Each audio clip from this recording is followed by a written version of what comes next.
Hello friends, welcome to Magnet Brains. This is Pankaj Rathore और मैं आप लोगों का मैथ्स ओलंपियाड का एजुकेटर, टीचर और मेंटोर। आपको मैं बता दूं कि मैग्नेट ब्रेन्स में किंडरगार्टन से लेके 12th क्लास तक chapter wise, course wise, book wise NTSC olympiad में सभी कोर्सेज जो हैं वो 100% फ्री अवेलेबल है।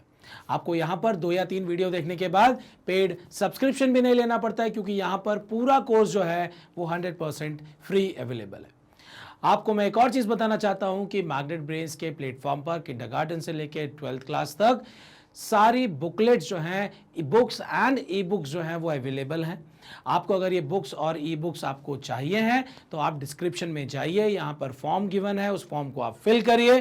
बैकएंड टीम जो है वो आपसे कॉन्टैक्ट करेगी।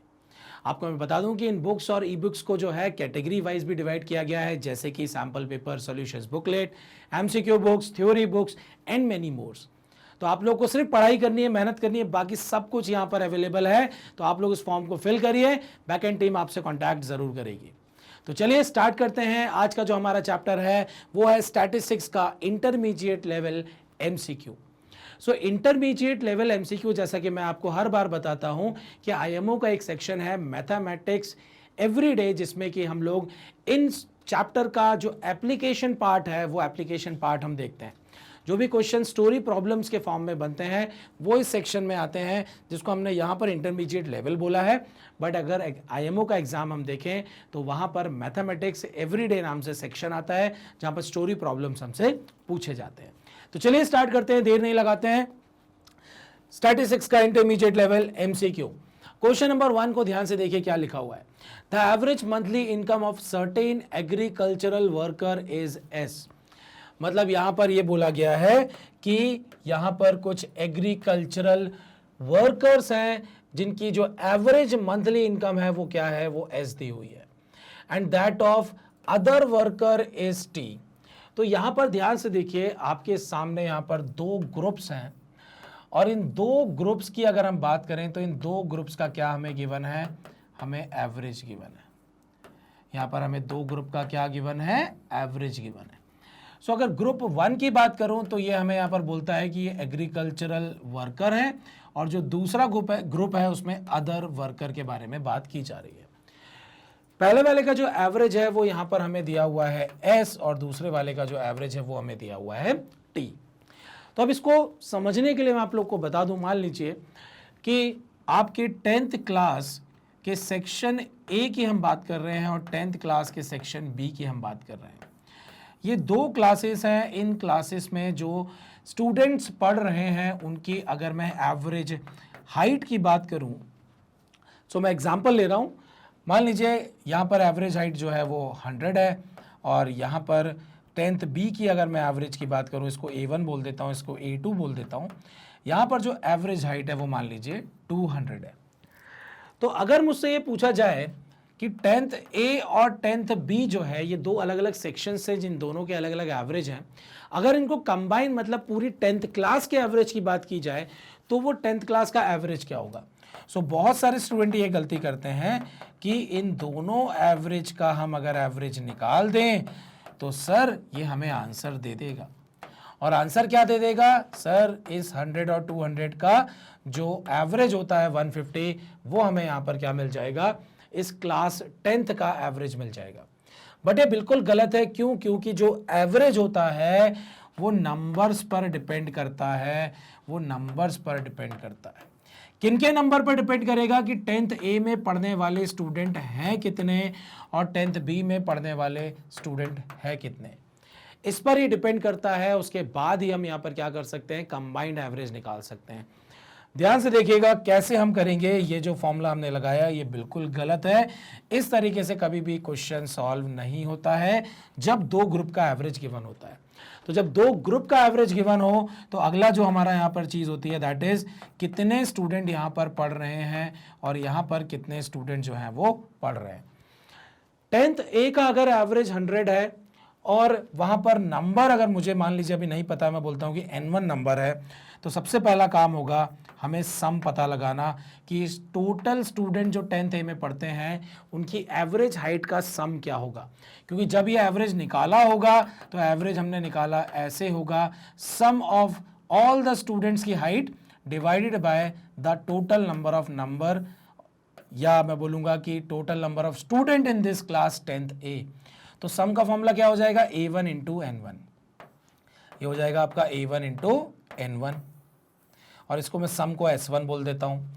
यहां पर अगर मैं बात करूं तो सम 2 जो है वो कैसे निकलेगा, हम A2 में N2 का मल्टीप्लिकेशन कर देंगे और ये हमको क्या दे देगा, S2 या सम 2।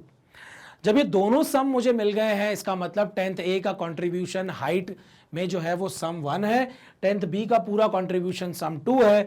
तो what will be the total sum of this 10th class, तो वो S1 प्लस S2 हो जाएगा, जो कि आपका A1 N1 plus A2 N2 हो जाएगा।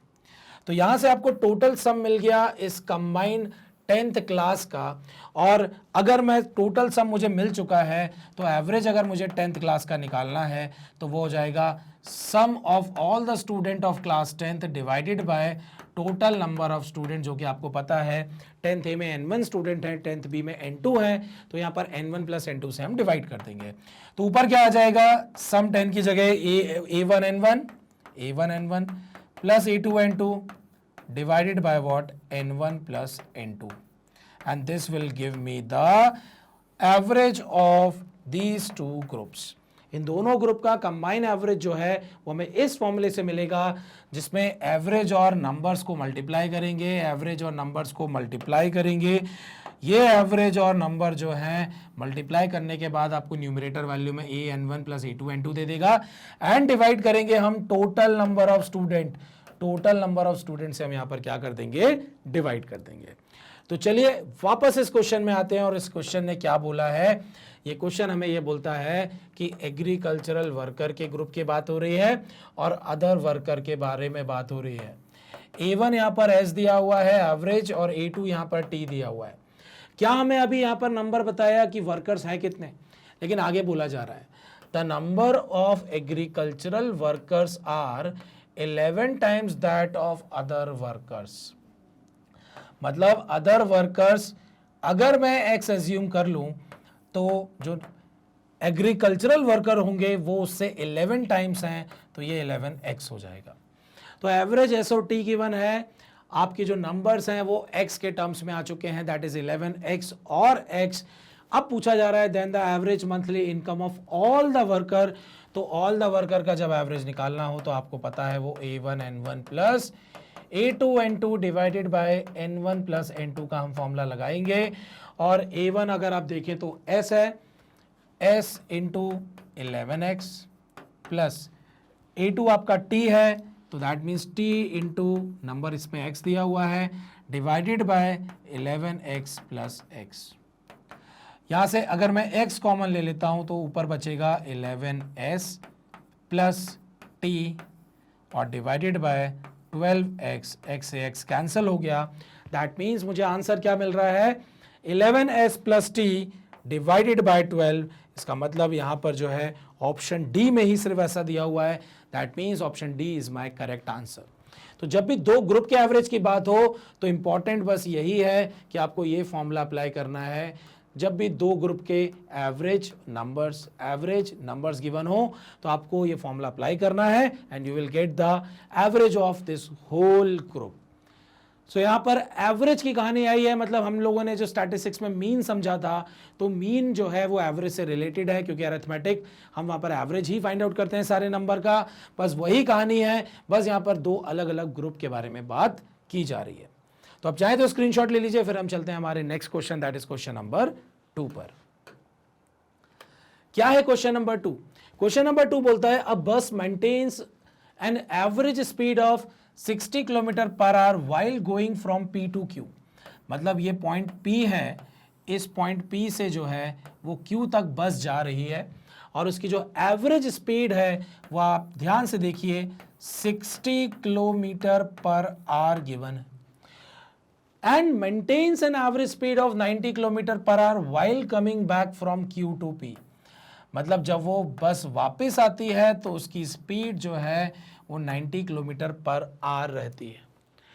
The average speed of the bus, मतलब यहां पर ये पूछा जा रहा है कि अगर ये बस जो है वो P से Q तक गई और फिर Q से P तक वापस आ गए हैं, तो इस कंप्लीट जर्नी में उस बस का एवरेज स्पीड क्या रहा। बहुत सारे स्टूडेंट गलती करते हैं कि सीधा सीधा इन दोनों स्पीड का क्या कर देते हैं, दोनों स्पीड को डिवाइड बाय 2 कर देते हैं, मतलब इन दोनों स्पीड का एवरेज निकाल देते हैं, that is 75 kilometre per our. और जैसा कि मैंने बोला कि ये स्टूडेंट गलती करते हैं, इसका मतलब ये आंसर बिल्कुल गलत है। सो ध्यान रखिएगा, जब भी ऐसा क्वेश्चन आए जिसमें एक पॉइंट से दूसरे पॉइंट तक कोई बॉडी जो है वो मूव करती है विथ अ कांस्टेंट स्पीड, उस दूसरी पॉइंट से वापस इस पॉइंट पर आते हैं और किसी दूसरी स्पीड से वो बॉडी जो है वो ट्रैवल करती है, तो एवरेज स्पीड का फॉर्मूला जो है वो हम यहाँ पर डिराइव कर लेते हैं। और आप चाहें तो आप सिंपली उसको याद भी रख सकते हैं, डिराइव करने की भी ज़रूरत नहीं है।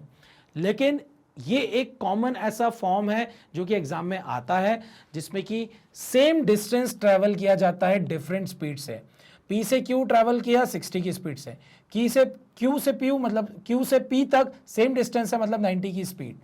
तो सेम डिस्टेंस को अलग अलग स्पीड से ट्रैवल किया है। मैं अगर एज्यूम कर लूं कि ये डिस्टेंस जो है वो d किलोमीटर है, इस d किलोमीटर को जो है 60 किलोमीटर पर आवर की स्पीड से ट्रैवल किया, और इसी d किलोमीटर को जो है 90 किलोमीटर पर आवर की स्पीड से ट्रैवल किया। तो सेम डिस्टेंस जब हम ट्रैवल करते हैं अलग अलग स्पीड से, तो एवरेज स्पीड क्या होती है वो हम यहाँ पर देख लेते हैं। तो मैं आपको बताता हूँ कि एवरेज स्पीड जो है वो उसका जो फॉर्मूला होता है उसको सबसे पहले याद रखेंगे। तो average speed is always calculated, this is total distance travelled by that body divided by total time. Average speed हमेशा जो है टोटल डिस्टेंस जो है टोटल टाइम में कैलकुलेट किया है, टोटल टाइम में जो ट्रैवल किया है उससे हम निकालते हैं। फॉर एन एग्जाम्पल, आप अपने घर से स्कूल जाते हैं। मान लीजिए आप सबसे पहले घर से निकले, पहले स्पीड आपकी बस की 10 रही, फिर 20 हो गई, सिग्नल आ गया 0 हो गई, फिर थोड़ी देर बाद 60 की स्पीड हो गई, फिर कम हो गई, एंड सो ऑन करते हुए आप स्कूल पहुंच गए। मान लीजिए आपका स्कूल जो है वो 60 किलोमीटर दूर है और आपकी बस को जो है वो टोटल 1 आवर लगा है ट्रैवल करने में। तो एक चीज बताइए, बीच में जो अलग अलग स्पीड पर बस चल रही थी, क्या आपको उससे कोई लेना देना है? नहीं। आप तो बस ये देखेंगे कि मुझे पॉइंट ए, मतलब मेरे घर से मेरे स्कूल तक जाने में जो डिस्टेंस मैंने ट्रैवल किया, that is total distance. Total time जो 1 आवर लगा है, 60 किलोमीटर को 1 आवर में ट्रैवल किया, मतलब मेरे बस की जो एवरेज स्पीड रही वो 60 किलोमीटर पर आवर रही है। तो अगर एवरेज स्पीड निकालना है तो उसका सीधा सीधा सा फंडा है कि टोटल डिस्टेंस उस बॉडी ने कितना ट्रैवल किया और टोटल टाइम कितना लगाया, बीच में कितनी कितनी स्पीड रही, उसको हम लोग यूज करेंगे इस टाइम को कैलकुलेट करने में या डिस्टेंस को कैलकुलेट करने में। लेकिन एवरेज स्पीड जो है वो इसी फॉर्मूले से निकलेगी, that is total distance divided by total time. अब देखिए, इस केस की अगर हम बात करें तो टोटल डिस्टेंस कितना होगा, डी हम गए हैं और डी हम वापस आए हैं, इसका मतलब 2D जो है वो टोटल डिस्टेंस हो जाएगा। 2D अगर टोटल डिस्टेंस हो जाएगा तो ये लिख दिया मैंने 2D डिवाइडेड बाय टाइम। निकालना है तो सबसे पहले P से Q तक जब हम जा रहे हैं तो क्या टाइम लगेगा। टाइम का फॉर्मूला होता है distance upon speed. Distance D है, स्पीड 60 से ट्रैवल कर रहे थे, तो ये हमारा टाइम T1 हो गया, जो कि 60 की स्पीड से जब हम ट्रैवल कर रहे हैं तो इतना लग रहा है। जब हम Q से P तक जा रहे हैं तब टाइम अगर हम देखें T2, तो अगेन D डिस्टेंस ट्रैवल किया लेकिन 90 की स्पीड से, तो टाइम हो गया ये हमारा D बाय 90। इसका मतलब मैं यहाँ पर क्या लिख सकता हूँ, D by 60 plus D by 90।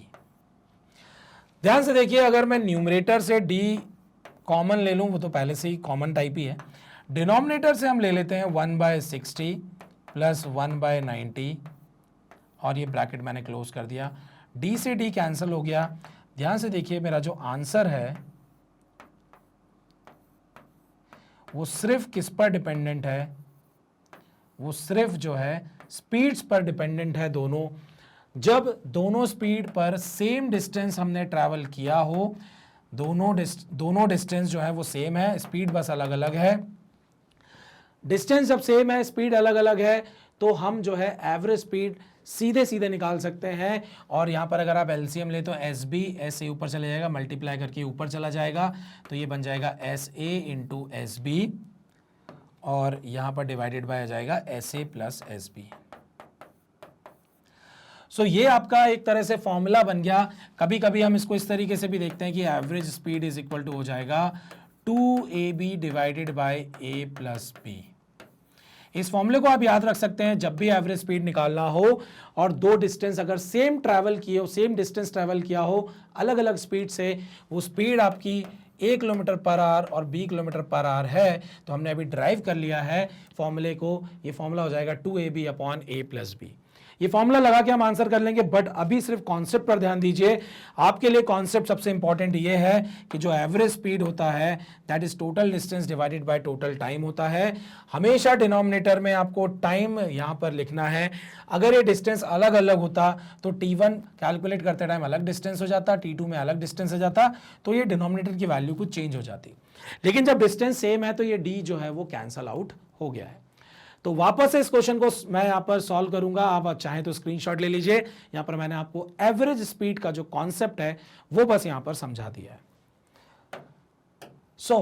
यहां पर A का वैल्यू आपका 60 है, B का वैल्यू आपका 90 है, डिस्टेंस सेम कैलकुलेट किया गया है, तो मैं सिर्फ 10 सेकंड लगाऊंगा इस क्वेश्चन को सॉल्व करने में, और हो सकता है हम 5 सेकंड्स में ही सॉल्व कर लें। That is average speed is equal to 2 times of 60 into 90 divided by a plus B, मतलब ये हो गया 150, 0 से 0 कैंसिल हो गया, 3 2 6 हो गया, 3 5 ये हो गया, 5 1 5 4 40 हो गया, 5 8 40 हो गया, 2 2 4 हो गया, 4 मुझे मतलब ये करना है 18 का डबल, तो ये हो गया आपका 72 किलोमीटर पर आवर। कितना टाइम लगा? 5 से 10 सेकंड आपको लगेगा और आप इस क्वेश्चन को सॉल्व कर लेंगे। लेकिन कब? जब आपको ये फॉर्मूला पता हो, 2ab upon a plus B, where a and b both are speeds, a kilometre per hour, इस स्पीड से आपने d किलोमीटर डिस्टेंस ट्रेवल किया है, b किलोमीटर पर आवर, इस स्पीड से आपने d किलोमीटर डिस्टेंस ट्रेवल किया है। जब आप d किलोमीटर डिस्टेंस ट्रेवल कर रहे हो a और b की स्पीड से, तो आप ये फॉर्मूला लगा सकते हैं। लेकिन मान लीजिए अगर ये डिस्टेंस अलग अलग होते, कि मान लीजिए मैंने बोला कि a की स्पीड से आपने d1 किलोमीटर ट्रैवल किया है, b की स्पीड से आपने d2 किलोमीटर ट्रैवल किया है, तो आपको कुछ नहीं करना है। एवरेज स्पीड जो होगी वो क्या हो जाएगा? टोटल डिस्टेंस मतलब d1 plus d2 divided by time का फॉर्मूला होता है डिस्टेंस अपॉन स्पीड, मतलब d1 upon a plus d2 upon b। और मान लीजिए और भी अलग अलग डिस्टेंस हैं, तो आप अलग अलग डिस्टेंस जो अलग अलग स्पीड से ट्रैवल किए हैं, बस उसको आप क्या करेंगे, इस तरीके से आप ऐड करके, और नीचे जो है वो अलग अलग जो टाइम आएंगे उससे आप डिवाइड कर देंगे and you will get the answer. Take the screenshot. This is basically a formula जो कि हर जगह अप्लाई होगा, और ये फॉर्मूला जो है ये स्पेशल केस है जब दो अलग अलग स्पीड से लेकिन हम सेम डिस्टेंस जब हम ट्रैवल करते हैं, तब हम इस फॉर्मूले को जो है वो अप्लाई करते हैं। चलिए अब चलते हैं हमारे नेक्स्ट क्वेश्चन पर, जो कि हमारा क्वेश्चन नंबर 3। आंसर आप देख सकते हैं, ऑप्शन बी आ चुका है। क्वेश्चन 3 क्या बोलता है? The mean weight of a class of 34 students is 46.5 kg. If the weight of the teacher is included, the mean rises by 500 gram. Then the weight of the teacher is. मैं यहाँ पर concept आपको एक सिखा देता हूँ। जब भी किसी ग्रुप में कोई व्यक्ति आता है या उस ग्रुप को छोड़ के जाता है, तो इस एवरेज में जो चेंज आ रहा है उस एवरेज को हम कैसे समझेंगे? एक तो इसको हम सीधा सीधा फॉर्मूले से जो है वो सॉल्व कर सकते हैं, लेकिन एक बहुत ही अच्छा तरीका है जिसमें आपको फॉर्मूला या कैलकुलेशन नहीं लगानी पड़ेगी। बहुत छोटी सी कैलकुलेशन लगेगी जो आप दिमाग में भी कर सकते हैं, और आपका क्वेश्चन जो है वो बहुत ही आसानी से सॉल्व हो जाएगा। तो मैं एक एग्जांपल ले रहा हूँ। मान लीजिए आप 1 2 3 4 4 आप दोस्त हैं। आप चारों दोस्तों ने क्या किया? आपने जो है कंट्रीब्यूशन चालू किया कि भाई चलो पार्टी करने चलते हैं, कुछ खाने चलते हैं, पेटीज खाने, कोल्ड ड्रिंक के लिए हम लोग चलते हैं। तो आप लोगों ने क्या किया? बोला कि चारों ने बोला कि चलो देखो कितने कितने रुपए हैं, हम लोग कॉन्ट्री कर लेते हैं। तो कॉन्ट्री मतलब ऐसा नहीं, बराबर कॉन्ट्री नहीं हो रही है यहाँ पर, जिसके पास जितने भैया निकालो। तो पहले दोस्त ने बोला ओके मेरे पास 10 रुपीज़ है, दूसरे ने बोला मेरे पास 20 है, तीसरे ने बोला मेरे पास 50 है, तो और जो एक और जो बंदा है उसने बोल दिया मेरे पास 20 है। तो चारों ने जो है आपस में यहाँ पर पैसे इकट्ठे किए 20, 20, 40 प्लस 10, 50 प्लस 50, 100 रुपीज़ इकट्ठे हो गए। और आप देख सकते हैं जब 100 रुपीज़ इकट्ठे हो गए, इसका मतलब ये हुआ कि ये चारों लोग जो हैं, अगर मैं बोलूँ कि मैं एवरेज या मीन निकाल लूँ उसका, तो 100/4 जो है वो कितना हो गया, 25।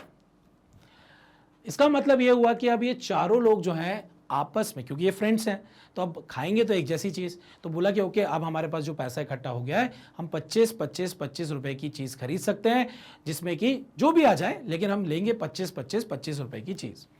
इसका मतलब अब जो केस बन गया वो केस ऐसा बन गया है कि पहले वाले पर्सन के पास 25 रुपये आ चुके हैं, सेकंड के पास 25, थर्ड के पास 25 और चौथे के पास भी 25 रुपये आ चुके हैं। अब अगर मैं ये बोलता हूं कि अगर ये ग्रुप को, ये जो बंदा है, ये बंदा छोड़ के चला जाए, कौन, थर्ड वाला पर्सन अगर इस ग्रुप को छोड़ के चला जाए, तो होगा क्या, ये बंदे के पास अभी आपने 25 रुपीज़ रखे हुए हैं, लेकिन क्योंकि जब ये ग्रुप में आया था तो अपने साथ कितने रुपए लेके आया था, 50 रुपीज़ लेके आया था। तो जब ये ग्रुप से बाहर जाएगा तो अपने 50 रुपीज़ लेके जाएगा। अगर ये पार्टी में नहीं रहने वाला है प्रेजेंट, तो ये बोलेगा कि ठीक है मैं जा रहा हूँ, मेरे घर से फ़ोन आ गया है, तो मुझे मेरे पैसे वापस करो और मैं जा रहा हूँ। तो होगा क्या, जब ये बंदा इस ग्रुप से बाहर जाएगा, when one person goes out of this group, और वो बंदा जो है उसने ज़्यादा कंट्रीब्यूट किया था एवरेज से, तो क्या होगा, ये जब बंदा जब बाहर जा रहा है तो उसने देखा ओके मेरे पास 25 रुपीज़ हैं, 25 तुम तीनों मिलके मुझे वापस करो। अब जब ये 3 लोग बचेंगे यहाँ पर, तो तीनों लोग को तो पार्टी करने जाना ही है, तो तीनों लोग बोलेंगे एक काम करते हैं, अपन तीनों ऐसा अमाउंट निकालते हैं जो कि इसको 25 पहुँच जाए और हम तीनों के पास भी बराबर रहें, क्योंकि बाद में जब 3 लोग बचे हैं तो उनका जो एवरेज है वो भी तो मेंटेन रहना चाहिए, इक्वल रहना चाहिए। तो हम यहाँ पर क्या करेंगे कि ये 3 लोग मिलके जो है 25 रुपीज़ जो है उसको देंगे। तो अगर 3 लोग मिलके 25 रुपीज़ देंगे तो कितना हो जाएगा, ये लगभग 3 8 24 एंड 1/3। सो 8 1/3 रुपीज़ जो है ये इसको दे देगा, ये इसको दे देगा और ये इसको दे देगा। इसका मतलब अगर मैंने यहाँ से 8 माइनस कर दिए तो ये कितना बचता है, ये 17 बचता है, और 1/3 भी देना है, मतलब 16 2/3 इसके पास बचा, 16 2/3 इसके पास बचा, 16 2/3 इसके पास बचा। तो आप ध्यान से देखिए, एक बंदा ग्रुप छोड़ के जो गया है, अगर उस बंदे की जो वैल्यू है, वो जो पर्सन ग्रुप छोड़ के जा रहा है, उस पर्सन की वैल्यू अगर ओल्ड एवरेज से ज़्यादा है, जो एवरेज है उससे जब ज़्यादा है, तो इस पर्सन ने इसमें क्या चेंजेस कर दिया कि जो न्यू एवरेज है वो आपके ओल्ड एवरेज से कम हो गया है। ओल्ड एवरेज से जो न्यू एवरेज है वो क्या हो गया है, कम हो गया है। वहीं आप ध्यान से देखिए, अगर ये बंदा ग्रुप को छोड़ के जाता तो ये तीनों खुश हो जाते। क्यों हो जाते, क्योंकि ये तो अपने साथ 10 रुपये लेके आया था, और अगर ये 10 रुपये लेके आया था, अगर इस केस को हम देखें कि अगर ये ग्रुप को छोड़ के जाता है, तो जब ये 3 लोग यहाँ पर बचते हैं तो यहाँ पर क्या होगा कि ये 25 रुपये भी इसके पास है, ये बोलेगा कि ठीक है मैं अपने 10 लेके जा रहा हूँ, मैं 15 जो है आपको लौटा देता हूँ। जब ये 15 लौटाएगा, तीनों में बराबर बराबर बांटेगा, तो ये इसको 30 बना देगा, ये इसको 30 बना देगा और ये इसको 30 बना देगा। तो आप देख सकते हैं नाउ न्यू एवरेज जो है वो क्या हो गया है, वो इंक्रीज हो गया है। कब, जब एक ऐसा पर्सन ग्रुप छोड़ के गया है, जब एक ऐसा पर्सन ग्रुप छोड़ के जा रहा है जिसकी वैल्यू ओल्ड एवरेज से जब कम है, तो जो न्यू एवरेज है वो ओल्ड एवरेज से क्या हो गया है, ज़्यादा हो गया है। तो एक कॉन्सेप्ट तो यहाँ पर बनता है कि जब ग्रुप छोड़ के कोई जाता है तो पर्सन की वैल्यू अगर ओल्ड एवरेज से ज़्यादा है तो वो एवरेज को कम कर देगा, और अगर पर्सन की वैल्यू कम है तो वो न्यू एवरेज को जो है वो क्या कर देगा, बढ़ा देगा। सेम अगर इस ग्रुप में कोई आता है, तो इस ग्रुप में मान लीजिए कोई बंदा आता है, तो मैं क्या बोलूँगा कि जब वो इस ग्रुप में बंदा आएगा तो वो क्या करेगा। फॉर एन एग्जाम्पल, मैं एक एग्जाम्पल ऐसा ले लेता हूँ, 4 5 और 50।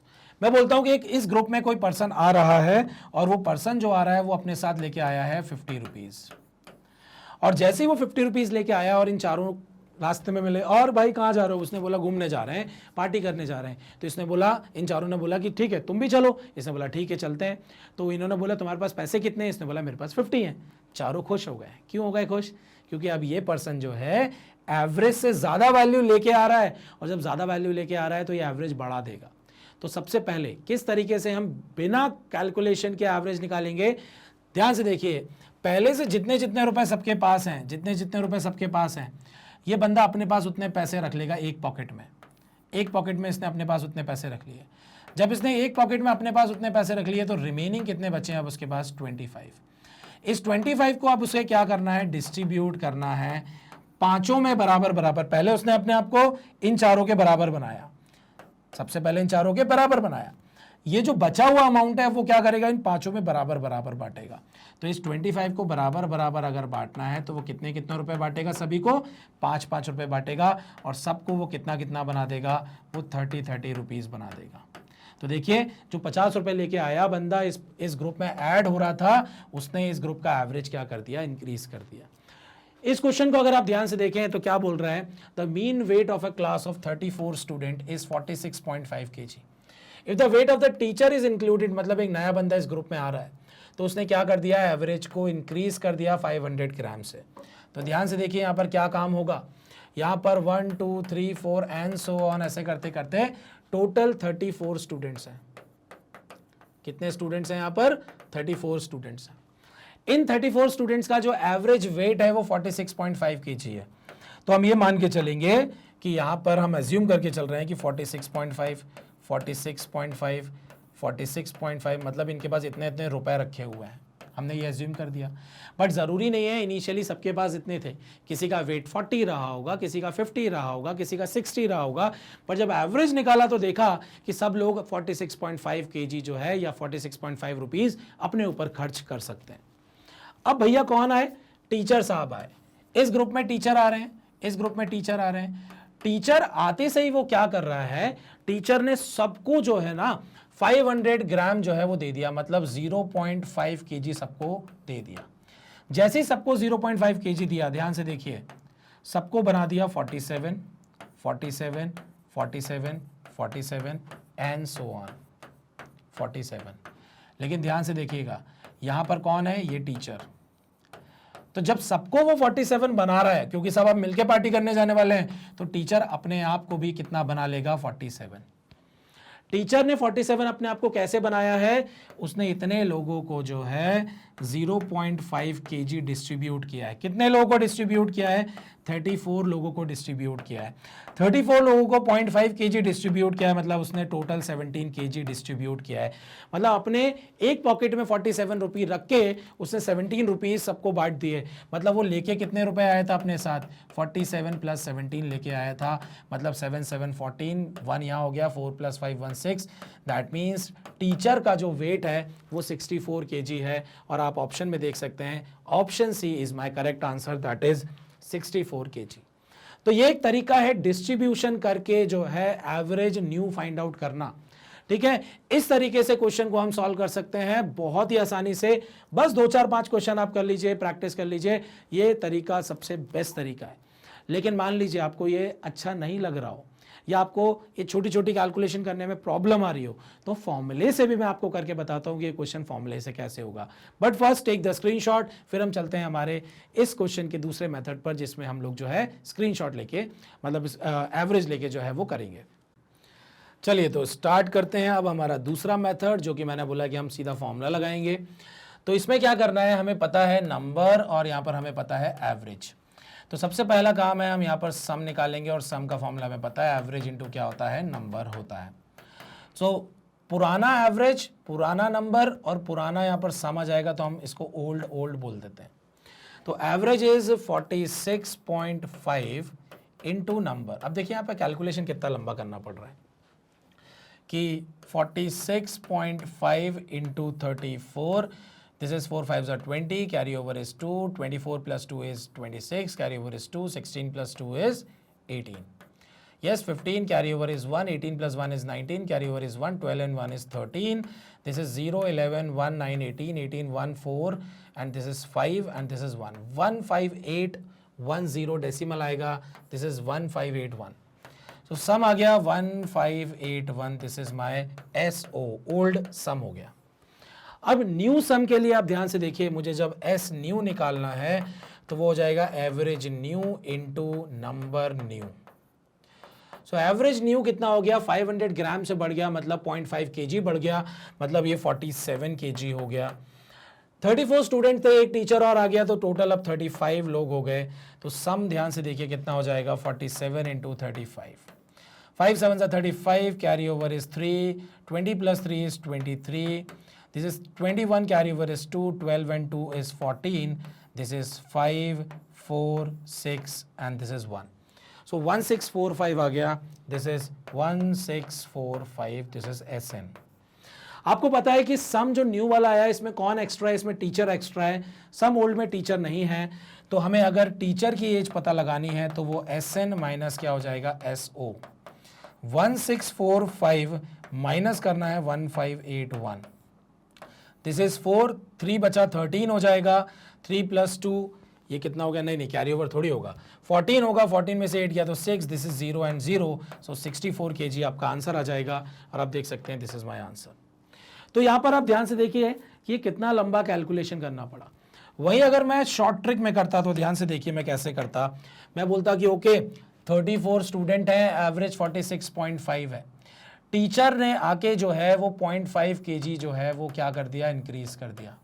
इसका मतलब सबको टीचर ने जो है 47 47 47 बना दिया.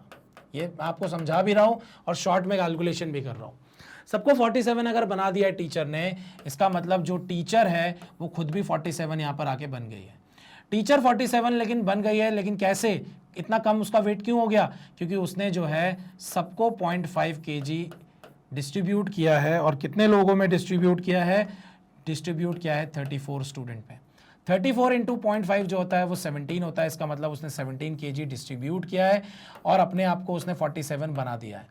मतलब 17 निकाल के 47 अपने आप को बनाया है. सो इनिशियली जो है वो उसका वेट कितना रहा होगा? उसका वेट 47 + 17 मतलब 64 kg रहा होगा. बस इतना सा सॉल्यूशन है. कुछ भी इतने लंबे लंबे कैलकुलेशन करने की कोई ज़रूरत नहीं पड़नी है.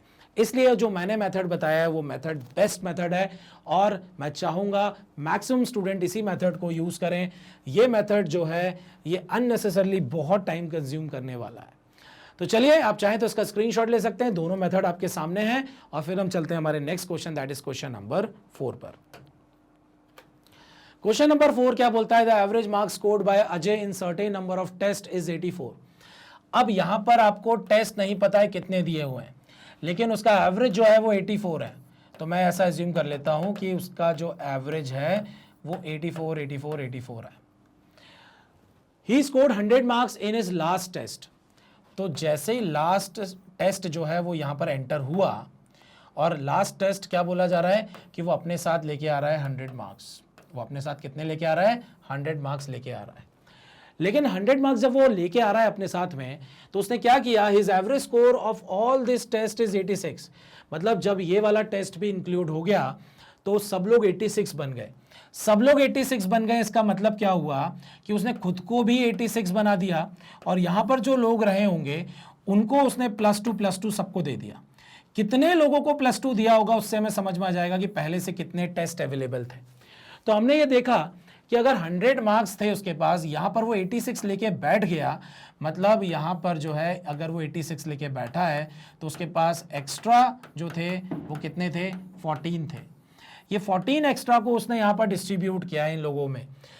सभी को 2 मार्क्स दे रहे हैं. तो कितने टेस्ट को या कितने लोगों को वो अगर 2 मार्क्स देगी 14 हो जाए कंप्लीट खत्म. तो हमने देखा 7 2 14 होता है. इसका मतलब जो है टेस्ट जो थे पहले 7 थे +1 एक और टेस्ट जो कि 100 मार्क्स वाला जुड़ गया था. तो यहाँ पर आपके जो है टोटल 8 टेस्ट हो जाएंगे जो उस स्टूडेंट ने दिए हुए हैं. पूछा क्या है? Then the total number of test he appeared. तो टोटल टेस्ट जो है वो 8 टेस्ट में अपीयर्ड हुआ है.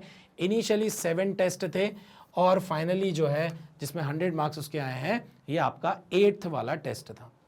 बट मान लीजिए मुझे ये मेथड नहीं ढंग से समझ में आता है तो मैं कैसे करूँगा? तो मैं ऐसे बोलूँगा कि एवरेज जो है ओल्ड वाला वो 84 है. नंबर ओल्ड वाला मुझे नहीं पता है, मैं उसको x मान लूँगा. फिर क्या बोला जा रहा है? यहाँ से मैं सम निकाल लूँगा ओल्ड, दैट इज 84 इंटू क्या हो जाएगा? x हो जाएगा. न्यू सम जो होगा वो हम देख सकते हैं कि 100 मार्क्स और इंक्लूड हो गए हैं. सो 84x मार्क्स टोटल थे जिसमें से 100 मार्क्स और इंक्लूड हो गए. So this is my new sum. Average जो होता है वो हमें क्योंकि क्या निकालना है यहाँ से? Then the total number of test he appeared, और एवरेज जो है वो न्यू वाला यहाँ पर हमें गिवन है 86. मतलब मुझे ये पता लगाना है कि x + 1 जो होगा उसका वैल्यू क्या होने वाला है.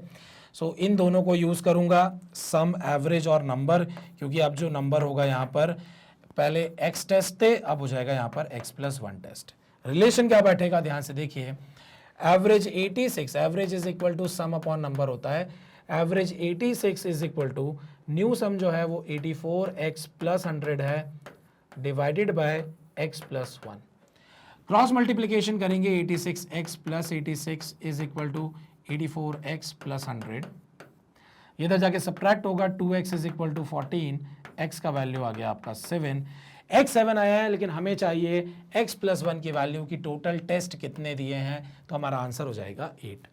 तो हम चाहे तो इस मेथड से भी कर सकते हैं, लेकिन मेरा मेथड जो मैंने आपको बताया है वो बेस्ट मेथड है। आप उस मेथड से अगर क्वेश्चंस को सॉल्व करेंगे तो आप बहुत ही आसानी से हर एवरेज का वो क्वेश्चन जिसमें कोई ग्रुप में आ रहा है या ग्रुप छोड़ के जा रहा है, जैसे इस ग्रुप में एक 100 मार्क्स का टेस्ट एंटर कर गया, कोई अगर टेस्ट छोड़ दिया जाता है एवरेज निकालते टाइम तो वो ग्रुप को लीव करने वाली कहानी आ जाती है। सो यहां से हमारा क्वेश्चन नंबर 4 जो है वो कवर अप हो गया है। And my next question is question number 5, जिसमें आपको टेबल दिख रही होगी। इस टेबल में क्या क्या दिया हुआ है, कैंडिडेट्स ऑफ 4 स्कूल, 1 2 3 4 स्कूल्स हैं, appear in a mathematic test and the data is as follows। so data क्या दिया हुआ है, number of candidates दिए हुए हैं, यहाँ पर 60, 48, यहाँ पर नंबर नहीं दिया हुआ है, x assume करना पड़ेगा, not available लिखा हुआ है क्योंकि यहाँ पर 40 दिए हुए हैं। एवरेज स्कोर दिया हुआ है 75, 80, 55 एंड 50। ध्यान से देखिए, नंबर ऑफ कैंडिडेट दिया हुआ है, इसका मतलब ये हमारा है फ्रीक्वेंसी, इसको x की जगह जो है मैं n assume कर लेता हूँ, और एवरेज स्कोर दिया हुआ है मतलब यहाँ मार्क्स दिया हुआ है, मार्क्स दिया हुआ है मतलब ये x दिया हुआ है।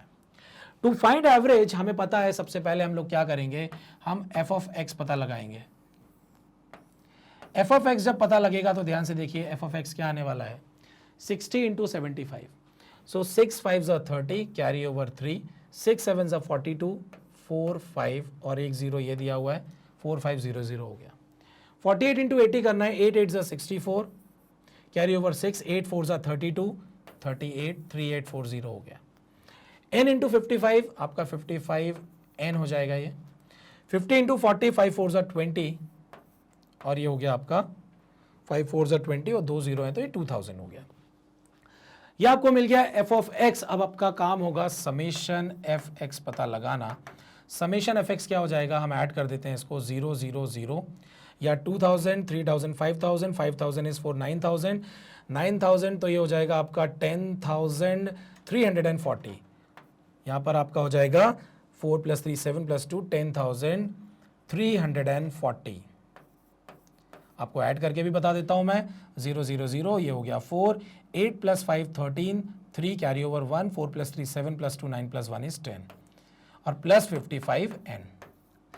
ये हमको मिल गया है समेशन f ऑफ x। अब हमारी कहानी है समेशन f निकालने की, और यहाँ पर देखिए क्या दिया हुआ है, the average score of the candidate of all the 4 school is 66। यहाँ पर एवरेज हमको गिवन है, या मैं बोलूँगा एवरेज मतलब हमको मीन गिवन है 66, इसलिए हम मीन निकालने के लिए summation f x find out कर रहे हैं। और अब यहाँ पर मैं समेशन f फाइंड आउट करूँगा, जो कि क्या हो जाएगा, 40 और 60 100, 148, 148 प्लस n। अब क्या करें क्या करें क्या करें भाई, मीन का फॉर्मूला हमारे सामने है, मीन इज इक्वल टू हो जाता है समेशन, या मैं बोलूँगा फॉर्मूला लिख ही देता हूँ ताकि फिर से रिवीजन हो जाए। मीन इज इक्वल टू होता है summation F of X divided by summation F. Mean दिया हुआ है 66 is equal to 10340 plus 55n divided by आपका 148 प्लस n, 148 प्लस n।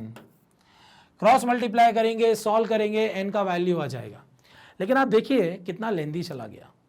ऐसे ही सॉल्व करना है तो फिर स्टैटिस्टिक्स में assume mean method, step deviation method हमने क्यों पढ़ा, तो हम यहाँ पर देखिए एज्यूम मीन मेथड और स्टेप डेविएशन मेथड को अप्लाई करेंगे और सॉल्यूशन को थोड़ा सा शॉर्ट करेंगे। तो आप चाहें तो इसका स्क्रीनशॉट ले सकते हैं, उस क्वेश्चन को सॉल्व करके आप आंसर निकाल लीजिएगा। अब मैं यहाँ पर काम क्या करने वाला हूँ, ध्यान से देखिए। यहाँ पर जो है मैं इसको सॉल्व करूँगा, और इसको सॉल्व करने के लिए क्योंकि ये मेरा x मार्क्स दिया हुआ था, ये फ्रीक्वेंसी दिया हुआ था, हम सबसे पहले यहाँ पर क्या करते हैं कि जो हमारा एवरेज स्कोर दिया हुआ है, इस एवरेज स्कोर को जो है हम रिड्यूस करते हैं।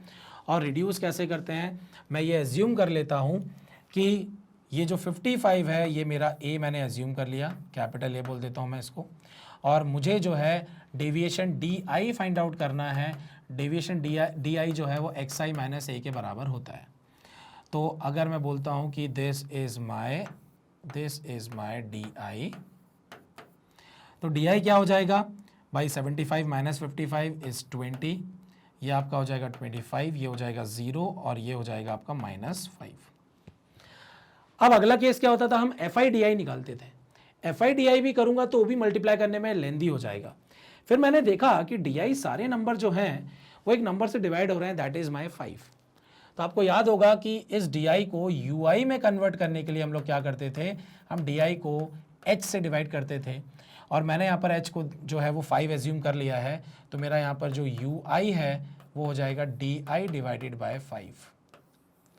मैंने 5 से सभी को डिवाइड कर दिया, तो ध्यान से देखिए, ये 4 हो गया, ये 5 हो गया, ये 0 हो गया और ये -1 हो गया।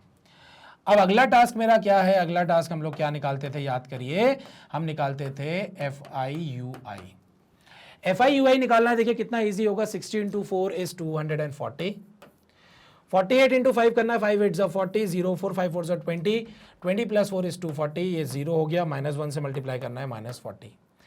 समेशन एफ आई यू आई हम लोग निकालेंगे, -40 इसको 200 बना देगा, ये आपका हो जाएगा 480।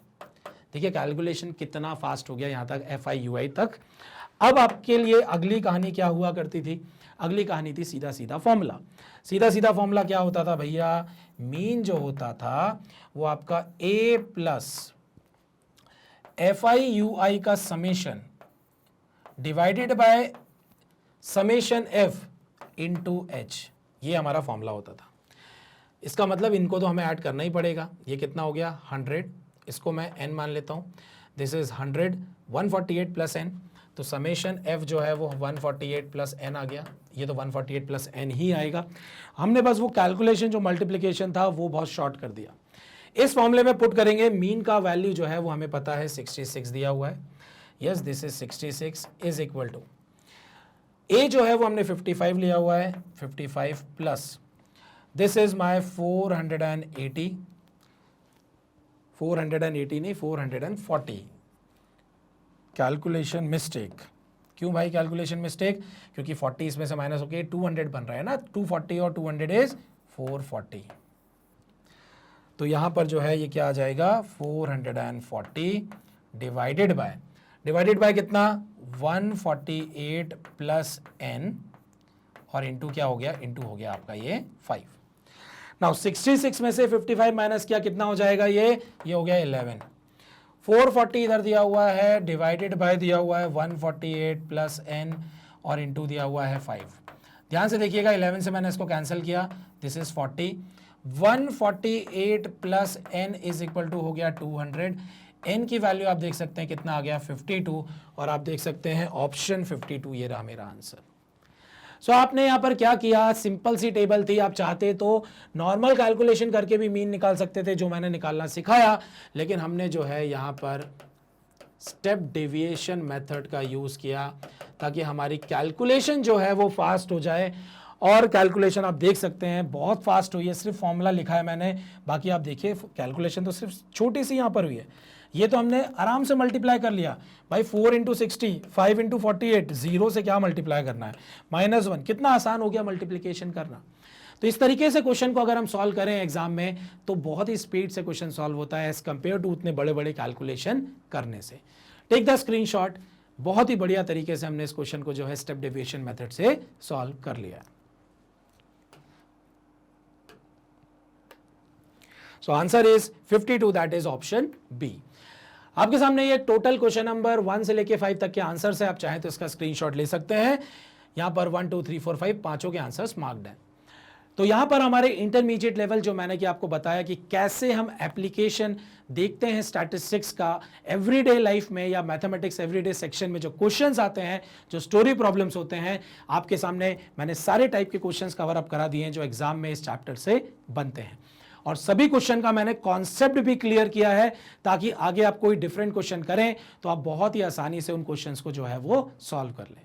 तो चलिए एक इन्फॉर्मेशन दे देता हूं कि मैग्नेट ब्रेन्स ने किंडरगार्टन से लेकर 12th क्लास तक के बुकलेट्स और ई बुकलेट्स जो है वो डेवलप की हुई है, प्लेटफॉर्म पर अवेलेबल है और बहुत ही बढ़िया कंटेंट जो है उसमें दिया हुआ है। आपको करना क्या है, आप डिस्क्रिप्शन बॉक्स पर जाइए, फॉर्म फिल करिए, बैकएंड टीम जो है आपसे कांटेक्ट कर लेगी and you will get that book and E book. साथ ही साथ मैं आपको बता दूं कि इसको कैटेगरी वाइज भी डिवाइड किया गया है, जैसे कि आपका sample paper solution booklets, MCQ books, theory books and many mores. तो आपको सब कुछ यहां पर मिल जाएगा। बस आपको क्या करनी है, मेहनत करनी है, पढ़ाई करनी है और एक छोटा सा काम, वीडियो को लाइक जरूर करें, चैनल को सब्सक्राइब और अपने फ्रेंड्स और रिलेटिव्स के साथ शेयर जरूर करिए। Thank you very much.